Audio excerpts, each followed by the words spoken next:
আসসালামু আলাইকুম।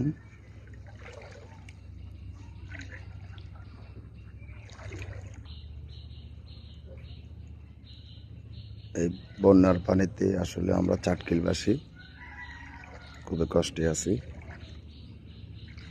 যে যেখান থেকে দেখছেন সবাই আমাদেরকে দোয়া করবেন, আল্লাহ পাকের যেন আমাদের সবাইকে সুস্থ রাখে, ভালো রাখে।